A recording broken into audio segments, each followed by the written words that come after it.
So here's a quick walk around of the Pi dashcam. We've got a Pi Zero with a Pi Zero camera here, and there's a battery pack sitting on top of the saddlebag. At the front we have a nice little composite screen. If it can go into focus, that would be even better, which is showing the view out the back. Let's whiz around and show you that view, which is just my bandsaw.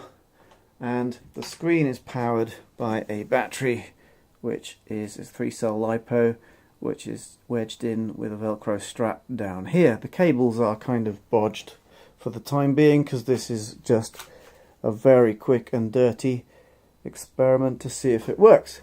And I haven't yet come up with a permanent or decent mount for the screen yet, but I will have to improve that. So that's the state of play so far.